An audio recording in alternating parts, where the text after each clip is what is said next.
Kwa majina ni mjukuu wa Mau Mau, na ningependa kuongelea hii mambo ya ambayo imefanyika Homa Bay juzi.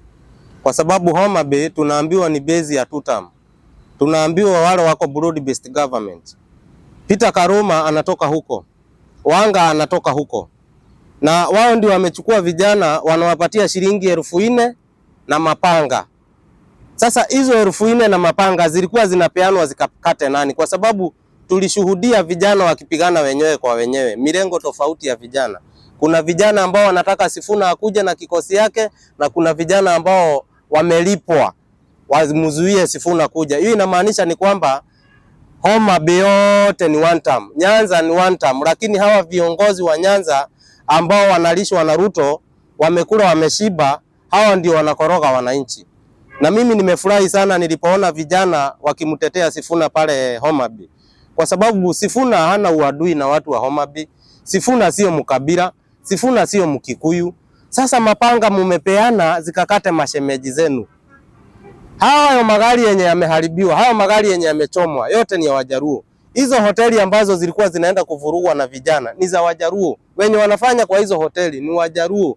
Sasa wakati Ruto anatuambia anaunganisha Kenya ama anaunganisha wajinga? Kwa sababu ile kitendo imefanyika Homa Bay. Sijawahi iona ikifanyika Mlima Kenya, sijawahi iona ikifanyika Ukambani, sijawahi iona ikifanyika Taita Taveta ama hapa Pwani. Kwa sababu hiyo ni mambo ambayo William Ruto anajua sehemu ambazo anategemea anaweza pata wajinga wa kumpigia kura. Ni sehemu mbili peke yake, ni Nyanza na Rift Valley. Ndio maana anataka kutumia Gladys Wanga na Oburu na wengine ambao ni vikaragosi wa Oburu na Gladys Wanga waharibu wale vijana wa Nyanza.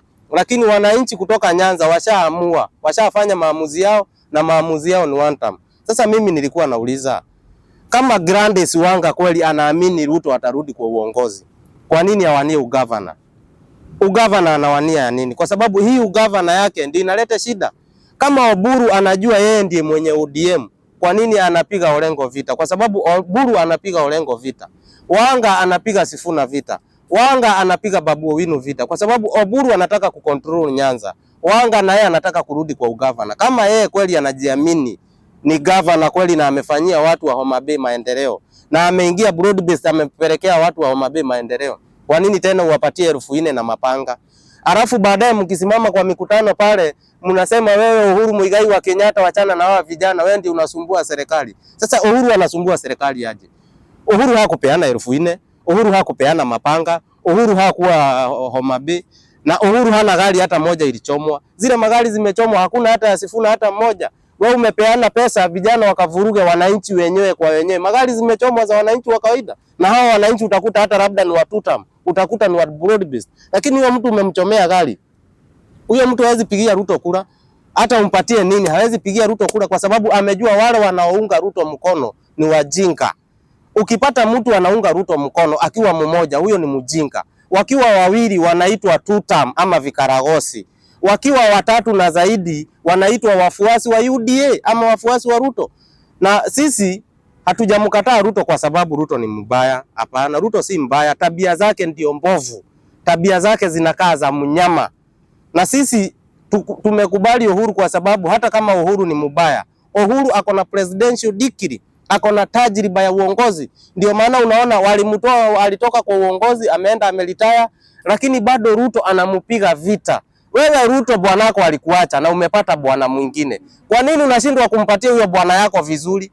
Unamwambia unajua mimi sikupei vizuri kwa sababu ya yule bwana yangu namkumbuka. Anakuhusu na nini? Uhuru aliondoka kwa mamlaka, mumechukua mamlaka na mamlaka yamewashinda. Wewe Uhuru unasema Ruto unasema Uhuru aachane na Sifuna, awache kumfadhili.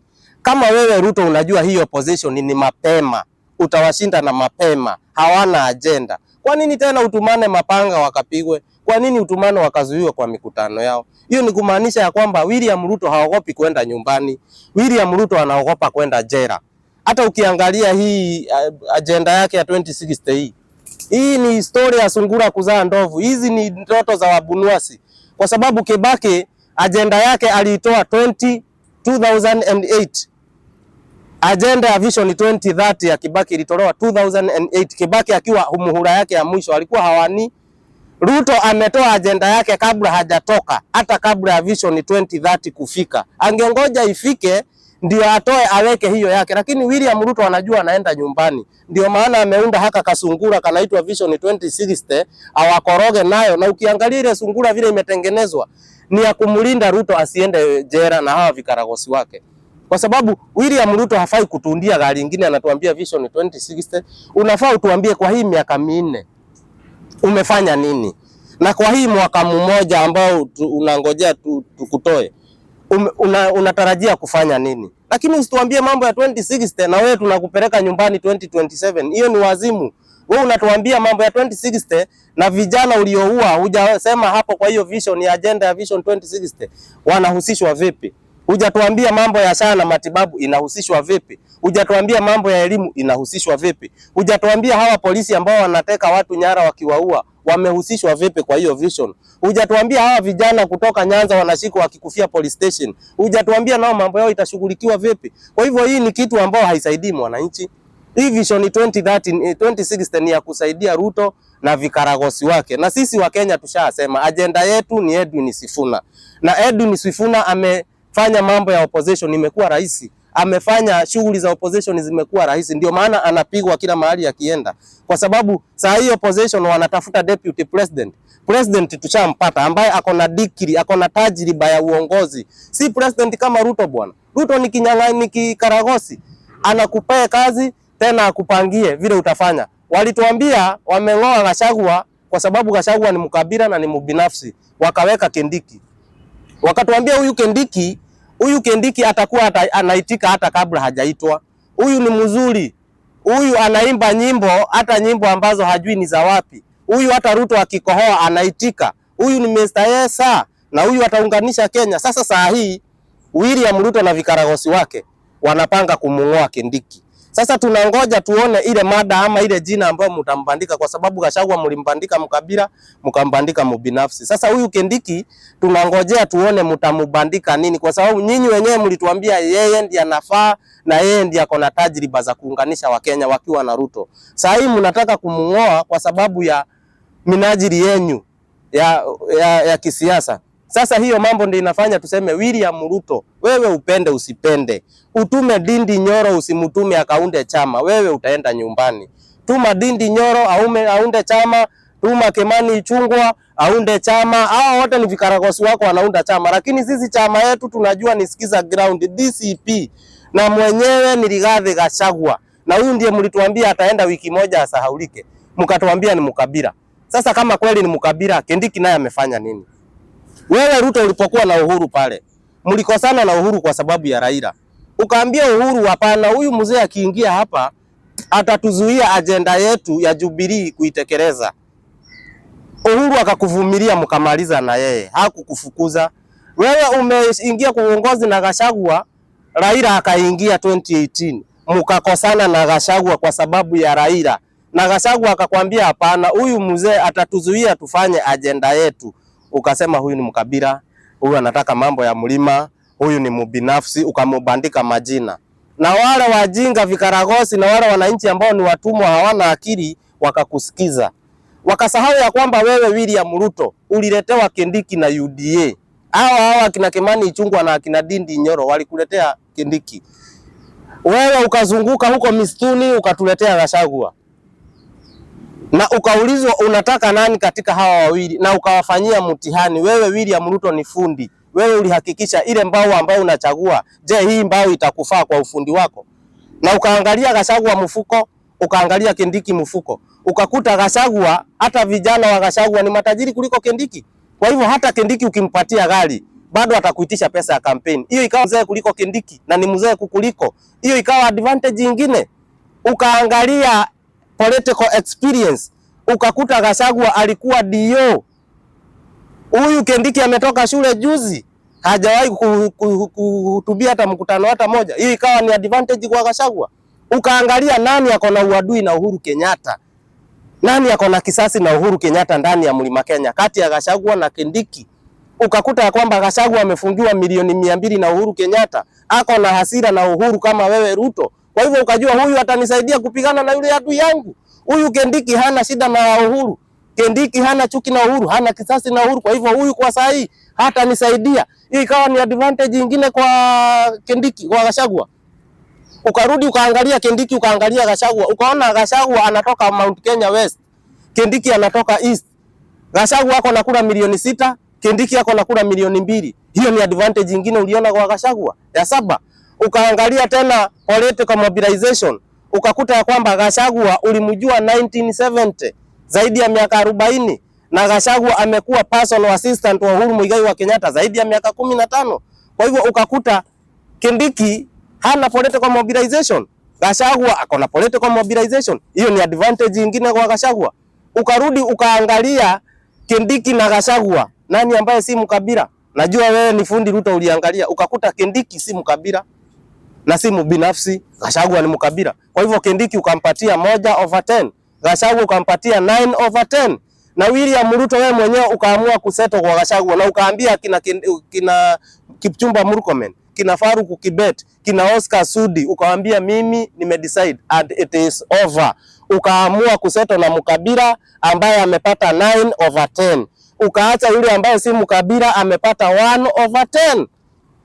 Sasa kwa nini tena wewe William Ruto uingie pale baada ya mwaka moja uje utuambie hapana, huyu ni mkabila, ni mbinafsi? Wewe William Ruto, acha kucheza na akili za wajinga. Waacha kutumia watu wa Nyanza kiujinga bwana. Sisi wa Kikuyu tunakuangalia na tutakutafuna. Ndio maana tukaita wewe msaliti, kwa sababu wewe ulijua Gachagua zaidi ya miaka 40. Kindiki umemjua juzi na ulijua si mkabila. Kwa nini huko mchukua mwanzo? Chenye uliona kwa Gachagua ukaacha Kindiki ni nini? Ni kwa sababu Raila ameingia pale amewakosanisha na Gachagua. Na wewe kwa sababu ulikuwa haja yako ni tamaa ya uongozi, huko unataka Gen Z wa kung'oe, ukaamua heri Gachagua aende ubaki na Raila. Lakini Uhuru wewe uliteta kwa sababu ya huyo Raila, lakini Uhuru akakuvumilia akafanya kazi na Raila. Sasa wewe William Ruto umesaliti jamii ya Wakikuyu, umetusaliti sisi mafisi. Na nyinyi ambao mnasema sijui Wakikuyu wa kabila, nyinyi ni wajinga na nyinyi ni watumwa wa William Ruto. Ulizeni William Ruto vizuri, wa kabila ni akina nani? William Ruto atakwambia. Wachani kutumika na William Ruto vibaya. William Ruto anatumia watu kama tishu, anawatema. Angalia vile amefanyia Aisha Jumwa, angalia Moses Kuria, angalia akina Dindi Nyoro, akina Kimani Ichung'wah, wote waangalie mahali wako. Hawako saini makaratasi, washatumika, wametupwa. Kindiki ndio huyu, ashatumika, ni kondomu ambayo imetumika na shetani. Ndio unaona hata akikuja pale kwa Mlima Kenya, sisi tutamkataa na tutamtafuna kwa sababu ni fisi. Na sisi mafisi, hata kama kondomu imetumika na shetani, tutaitafuna. Kwa sababu Kindiki alisaliti ndugu yake na akajua nimemsaliti. Wewe Kindiki ulivyompumbavu, hukujiuliza kwa nini ulinikataa mwanzo? Kwa sababu uko na tamaa ukaingia pale. Na wewe ni fisi mwenzetu, lakini fisi aliyejisahau. Ukaingia pale. Saa hii wamekutema. Saa hii hawana haja na wewe, na walituambia huyu ndiye atasaidia William Ruto kuunganisha Kenya. Kijana wa Maumau. Naam. Mimi nataka kuuliza swali rahisi. Tumeona kule rally Homa Bay. Rally ya watu walinda mwananchi. Tumeona ya kwamba kuna wabunge, viongozi wamenunua wahuni waende wakate mapanga, waende waharibu mali za watu. Na hawa watu ambao wanakatwa na hao vitu zenye zinaharibiwa ni za watu wa Homa Bay. Na hii kitendo ambacho tunaona Nyanza, hiyo kitendo tujaiona Mlima Kenya. Tujaiona sehemu zingine. Ni nini ambayo inaendelea? Sisi tulikuwa nadhani hii kitu ilikuwa wakati wa Raila. Na sasa saa hii tulikuwa tunaona Wajaluo kwa serikali wamepumzika, hiyo mambo imeisha. Kumbe shida iko wapi wewe ukiona maoni yako? Kulingana na hiyo mambo ambayo imefanyika Homa Bay, kwanza ningependa kusema ya kwamba William Ruto anachezea watu wa Nyanza akili. Kwa sababu William Ruto anachukua Wakalenjin wenzake anawalikurut kwa jeshi.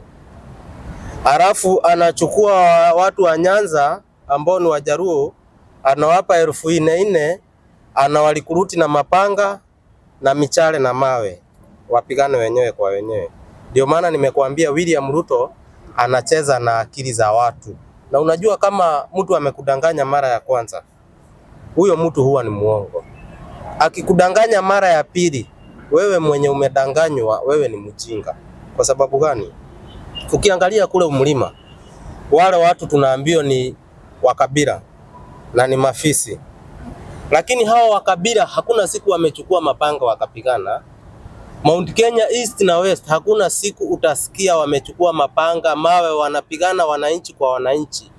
Vita ya Mount Kenya ni tofauti na vita ya Nyanza, kwa sababu serikali ikitaka kufanya ujinga wake Mount Kenya, wanatuma watu na mabunduki na magari makubwa, maprado, na watu wana machini gun, waende wakahangaishe watu wa mlima, kwa sababu wanajua hawa hawawezi pigana wenyewe kwa wenyewe.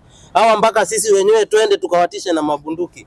Lakini watu wa Nyanza wanatumika kiujinga, kwa sababu Ruto anajua hawa nitawapa 4,000 na mapanga, watakatana watamalizana wenyewe kwa wenyewe.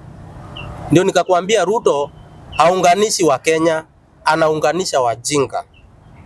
Ukisikia vile anakuambia kuhusu hii mambo ya Willy Keji, alafu usikize vile anakuambia kuhusu Edwin Sifuna. Kwanza Edwin Sifuna ningependa kusema ya kwamba amefanya kazi ya opposition imekuwa rahisi sana, kwa sababu sisi kama opposition sasa hatutegemei mtu mwingine kuwa presidential flag bearer. Sisi mpango wetu ni Edwin Sifuna akae pale, either Kalonzo atamuunga mkono, either Matiang'i atakuwa deputy, either John Medho atakuwa deputy. Sisi hatuna shida na hiyo deputy. Lakini iwapo Kalonzo wataona hawezi kukaa deputy wa Sifuna, tunamwambia kwa roho mkunjufu aende kwa Ruto akajipake mavi ya Ruto huko, tuone mahali wataenda na Ruto. Lakini sisi tunataka Sifuna asimame pale, kwa sababu Sifuna ndiye anawakilisha mwananchi. Kalonzo akiamua kukaa nyuma, hiyo tumempa chance yeye mwenyewe achague. Kama hataki aende na hizo kura zake apelekee Ruto. Kama Matiang'i hataamua kukaa nyuma ya Sifuna, yeye pia akusanye virago afuate Ruto. Sisi wananchi tushaamua na maamuzi yetu hawezi kugeuka. Na ndio nikakwambia Ruto anatumia watu ujinga na anacheza na akili za watu. Kwa sababu wewe kama agenda iliyotolewa na Kibaki 2008, saa hii ni 2016 na tulimchagua William 2022. Saa hii ni miaka 4. Hakuna kitu amefanya. Na hatuambii chenye atafanya hii mwaka mmoja imebakia. Anatuambia vile atafanya 2060. Unaona kucheza na akili za watu. Badala atuambie mahali tutamuzika 2027 ama ile jera anataka aende, kwa sababu sisi tushafanya maamuzi yetu. Yeye anatuambia mambo ya 2060 na akili yetu iko 2027 kumung'oa kwa mamlaka, either aende jera ama aende kaburini. Yeye ndiye anafaa kutuambia mimi nitazikwa hapa, kwa sababu Wakenya tumechoka na yeye. Na ile ujinga anafanyisha Gladys Wanga na Oburu, hakuna Mkenya mjinga ambao haoni ile ujinga inafanyika. Gladys Wanga si anaenda kuwa ni ugavana. Kama kweli Gladys Wanga anajua Ruto atashinda hao akina Sifuna na mapema, angeenda kuwania ugavana kweli? Si angekaa tu kwa serikali tu aseme mimi nitapewa uwaziri. Uwaziri ndio kubwa kuliko ugavana. Na kama kweli wanajua watashinda opposition, kama wanajua opposition haina agenda, mbona unamzuia Sifuna kwenda Homa Bay? Kwani Sifuna sio Mkenya? Si Sifuna ana haki ya kufanya kampeni kila mahali? Ana haki ya kuzunguka vile Ruto anazunguka? Ruto ameenda Homa Bay zaidi ya mara 10.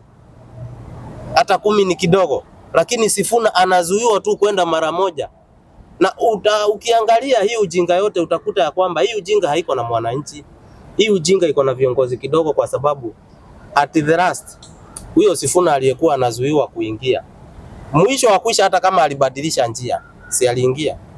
Alihutubia Wakikuyu ama alihutubia Wajaluo?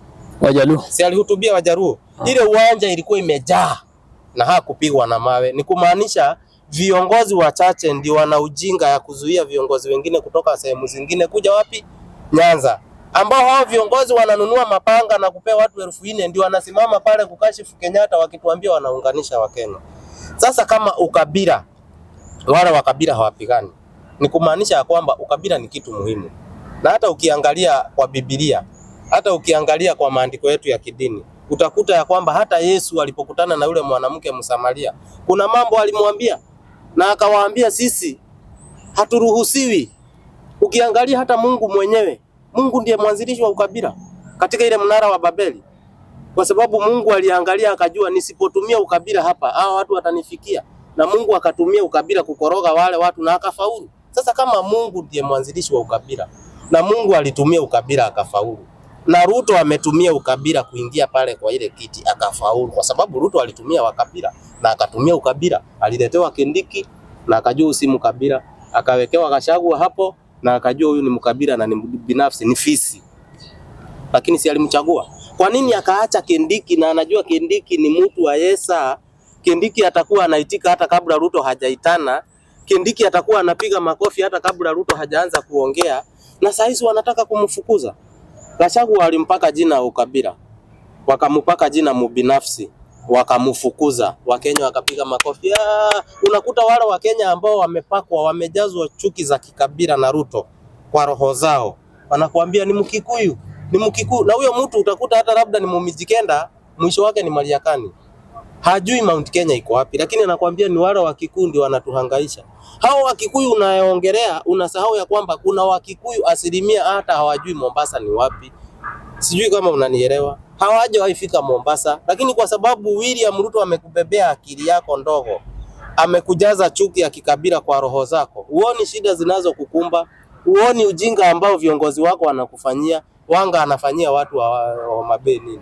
Okay. Barabara ni moja, kila mahali ni vumbi. Kumbe tunapigiwa picha wakati tunaonyeshwa Ruto akiwa Homa Bay, tunapigiwa picha baharini pale na ile barabara wanapitia. Kumbe Homa Bay ni desert. Na Ruto anatuambia anataka kutupeleka Singapore, akitupitishia Afghanistan. Wewe unaona hiyo njia ambayo inafanyika Homa Bay, hiyo kisanga ambayo ilifanyika, hiyo njia tunaweza enda kweli?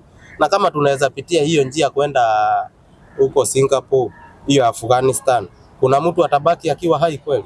Hatuwezi fika. Ndio sisi tunasema William Ruto lazima aende nyumbani, apende asipende, kwa sababu sisi kama Wakenya tumeamua. Hata Nyanza nimewashukuru sana wale mandugu zetu, licha ya kuwa kuna wengine wajinga wamemeza chuki za kikabila dhidi ya Wakikuyu, bado kuna wengine wanaona mbali, kuna wengine wanaona beyond ujinga ya Ruto, kuna wengine wanaona beyond ujinga ya Gladys Wanga na Oburu. Ndio maana wanajua hapa tunachezewa akili. Na kama hivi ndio inaenda kweli, Ruto anaenda nyumbani my brother. Ndio unaona Ruto anatumia mbinu zingine, sijui Vision 2060, ili mradi hata hii 2030 haijaisha. Na kama Ruto anajua yeye ni mwanaume atashinda, si angengoja 2030 afungue hiyo. Angoje hii akibaki iishe Vision 2030 ambayo ilianza 2008, iishe 2030, ndio na yeye atuletee hiyo yake kuanzia 2030 kwenda 2060, kwa sababu si atakuwa anatoka. Kibaki alitoa vision yake akitoka. Ruto anatoa akitoka ama akikatalia? Akikatalia. Anataka kutumia hiyo vision kukatalia. Na hajatuambia ile miaka 4 amefanya nini.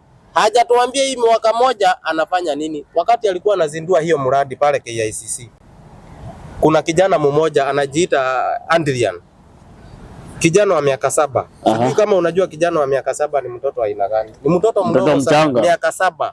Alisimama pale akasema, sisi Mr. President, mimi ile kitu ningeomba, I want good schools, good hospitals, good roads, I want peace and jobs for the youth.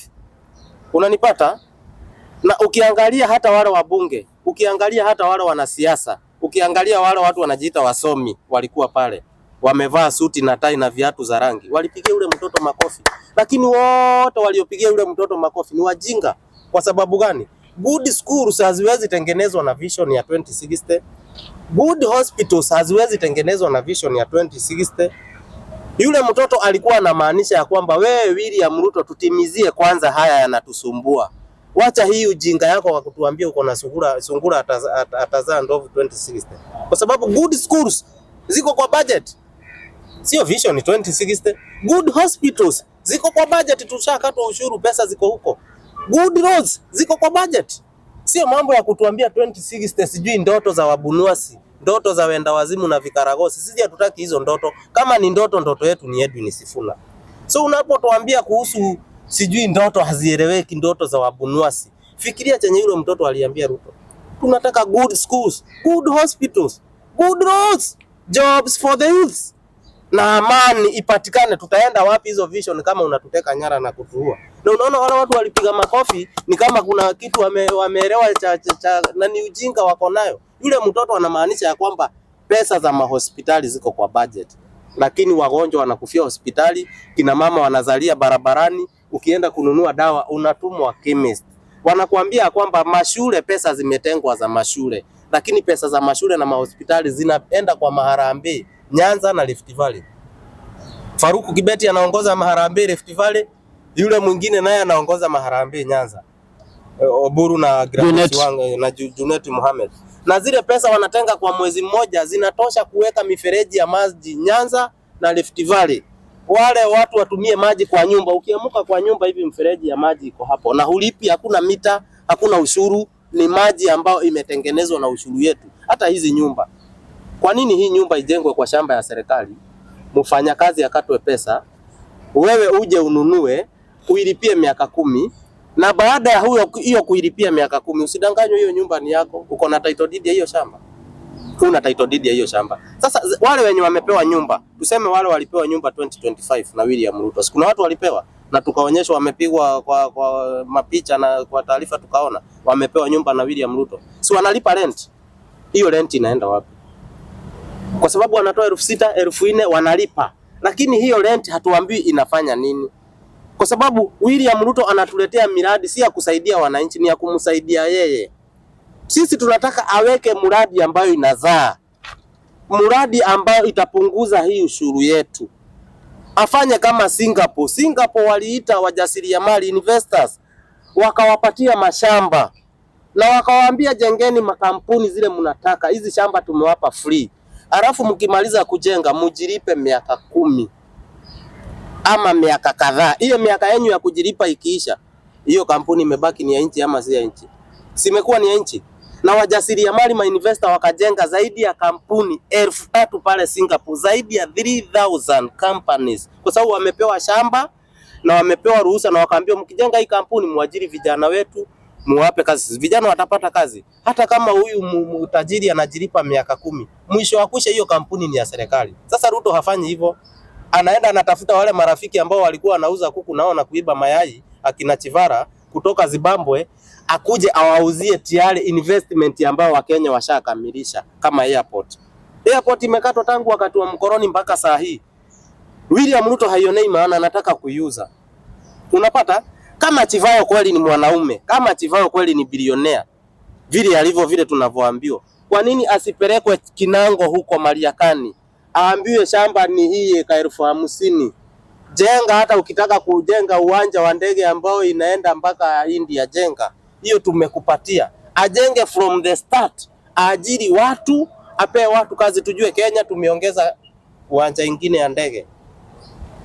Ni kweli hiyo ndio maendeleo. Lakini hizi nyumba hazizai, zinakuchukua. Ichukue mshahara, ichukue ardhi ya mfanyikazi, uuziwe, tena ulipie miaka 10, na baada ya kulipia hiyo miaka 10 hakuna mazao. Kwa sababu ile serikali itaingia itasema sisi hatujui ujinga. Hizi nyumba ni za serikali, zinafaa kupeanwa bure. Wewe umeumia ama hujaumia? Au umeumia. Ndio maana tunasema William Ruto anachezea watu akili na hatutaki kujua ni miradi gani anafanya. Hii zote ni mihadarati ambazo zinasifiwa na watumwa, lakini sisi tushafanya maamuzi yetu. Watu wa Nyanza nimeona wamefanya maamuzi pia. Nimeshukuru kwa sababu nilikuwa nadhani Nyanza ni tutam. Kumbe tutam ni Wanga, Oburu na vikaragosi wengine. Asante sana mimi. Kijana wa Sifuna, nilikuwa naomba nikuulize. Kwa sababu tumeweza kuona ile picha ya pale Homa Bay. Kumbe Homa Bay barabara ni moja peke yake ambayo inapita pale katikati. Na tunaambiwa watu wa Nyanza wako ndani ya broad based government. Je, hii broad based government iko na impact gani huko Nyanza? Ni nini ambayo imewatengenezea? Kwa sababu tumeona barabara zote Sifuna alikuwa anapitia ni vumbi. Na hawa watu wa Nyanza wanasema wamekosa hiyo maendeleo muda mrefu kwa sababu walikuwa nje ya serikali. Na tunaona wakati wa Moi Raila alikuwa ndani ya serikali, wakati wa Kibaki alikuwa nusu mkate, wakati wa Uhuru amekuwa handshake, wakati wa Ruto wako broad based government, tena wanajipiga kifua. Ni maendeleo gani ama ni faida gani wanapata kwa kuingia kwa hizi serikali? Mimi naweza kuambia hivi. Gladys Wanga ni kibaraka wa William Ruto.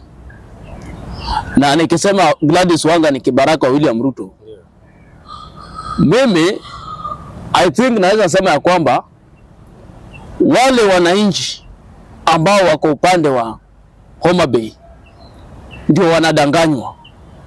Kwa sababu tukiangalia, tumeona rally ya Sifuna ikienda kule Homa Bay. Tunaona ya kwamba Homa Bay bado iko nyuma, vumbi, hadi ukiangalia Sifuna alitoka huko vumbi imejaa kwa mwili mzima. Na Gladys Wanga anatuambia ya kwamba wako broad based. Wako broad based, sasa nashindwa anatuambia kwamba zaidi ya barabara kilomita 1000 William Ruto amejenga kule Nyanza. William Ruto amevisit Homa Bay. Kama kuna kaunti ambayo William Ruto amevisit ya mara 10. Amevisit zaidi 14 times, hata si mara 10. Yeah. Amevisit Homa Bay 14 times, mara 14. Yeah. Na hiyo ndio kaunti ambayo William Ruto amevisit sana kuliko kaunti zote Kenya nzima. Ndio iko nyuma kimaendeleo. Na hao ndio wako nyuma. Na tunaambiwa ya kwamba wako broad based. Yeah. Sasa mimi nashindwa hizi barabara ambazo William Ruto amejenga kule Homa Bay zaidi ya barabara kilomita 1000 zilijengwa wapi wakati tunaona vumbi inaua watu wa Linda Mwananchi? Sasa mimi nashindwa hizi barabara zinajengwa ndani ya Lake Victoria ama kwa nchi kavu. Kwa sababu mimi kilicho chenye kinasema niseme ya kwamba watu wa Nyanza wanadanganywa ya kwamba ati sasa hii ndio serikali ambao wameingia ya kwanza. Hiyo ni uongo. Hakuna serikali hii Kenya imefanya kazi bila Mjaluo. Hakuna. Serikali iliyokuwa ya Kenyatta, Mjaluo alikuwa ndani ya serikali. Wakati wa Jaramogi. Serikali ya Moi, Raila Odinga alikuwa ndani ya serikali. Alikuwa kwanza na cheo.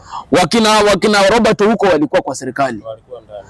Hii serikali ya Kibaki, Mjaluo amepata kipato kubwa kuliko jamii zote kando na ya mlima. Walipata serikali ya nusu mkate, walikuwa na zaidi ya CS wanaweza fika 6. Mjaluo amekuja kwa serikali ya Uhuru Kenyatta amepata handshake. Wamepata handshake. Sasa tukiambiwa ya kwamba wako Nyanza, ati sasa saa hii ndio wako kwa serikali. Ukweli ya mambo ni kwamba shida ambayo iko Nyanza sio shida na mambo na kuwa kwa serikali. Shida ambayo iko Nyanza ni viongozi ambao wako Nyanza. Viongozi ambao wako eneo la Nyanza si viongozi ambao wamechaguliwa na wananchi. Si viongozi ambao wamechaguliwa na wananchi. Wamechaguliwa na mtu. Viongozi ambao wako Nyanza ni viongozi ambao walikuwa wanachaguliwa na Raila. Hata hapa Mombasa tuko na hiyo ugonjwa. Sasa Gladys Wanga ni mtu ambaye alishikwa mkono na Raila. Ukiangalia ule gavana aliyotoka pale alikuwa anaitwa Awiti. Awiti alishikwa mkono na Raila. Ukiangalia hata Migori, ukiangalia Siaya, ukiangalia hizo sehemu zote ni watu ambao walikuwa wanainuliwa mikono. Hawakuwa wanachaguliwa na wananchi. Na sasa ile kasumba ambao walikuwa wamezoea kushikwa mkono na ile kubebwa na chama cha ODM ambayo imeangamiza maendeleo kule Nyanza ndio wanataka waendelee nayo. Imezuia maendeleo Kenya nzima ODM, Kenya nzima. Sasa Gladys Wanga awache kudanganya watu wa Nyanza ya kwamba ndio mara hii wameingia kwa serikali. Ati sasa hii serikali ndio inawafanyia maendeleo. Sasa wakaendelea na serikali. Hiyo ni uongo. Tukirudi upande wa mambo ya ODM. Ndugu yangu, ODM kwa saa hii itabaki chama cha kijiji. Kwa sababu kama ODM wanasema ya kwamba wao wanataka wabaki kivyao kwao, watu wengine wasiende kutembea huko. Wanasema Sifuna asikanyage kule. Ati sasa Sifuna ameletwa na Uhuru Kenyatta na anaruhusiwa kikatiba, ni haki yake. Na kikatiba anafaa tembee kila mahali. Mimi nataka kuambia ndugu zangu wa Nyanza, mnisikize vizuri na mnishike kwa makini. Uongo ambao mnauziwa ya kwamba mko kwa serikali. Kama mko kwa serikali, Awendo Soni imeanguka. Wakina Chembelele wameanguka. Saa hii William Ruto kama kweli anataka kuhakikisha kwamba anatuambia kwamba mko ndani ya serikali. Saa hii anafaa iwe William Ruto ameamsha zile kampuni zenye ziko Nyanza zilizoanguka za cotton na nini ziwe zimeamuka. Ile kampuni ya samaki ambayo iko Thika, William Ruto abeba peleke Nyanza. Ndio tuamini ya kwamba William Ruto kweli amafanya hii serikali Mjaluo kwa serikali 100%.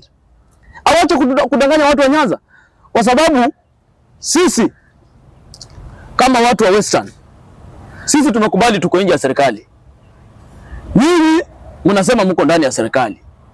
Na zile barabara ambazo ziko huko, hata maendeleo ambayo iko huko Nyanza, hata Kakamega yetu kikuja ni safi kuliko sisi ambao watu tuko nje ya serikali. Kakamega ni safi hata kuliko huko Homa Bay.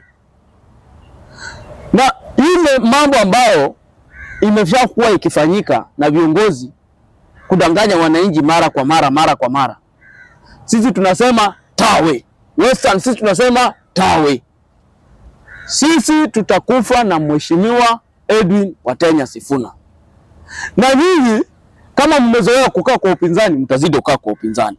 Lakini kama kuna mnataka kuingia kwa serikali raundi hii, tushike Edwin Sifuna mkono, tuungane sisi watu wa Nyanza na Western, tuende kwa debe, tumuingize Sifuna kwa kiti, kwa sababu William Ruto amekataliwa Kenya nzima. Hakuna mtu anataka story ya William Ruto. Uende Pwani, uende Mandera, uende wapi, hakuna mtu anataka story ya William Ruto.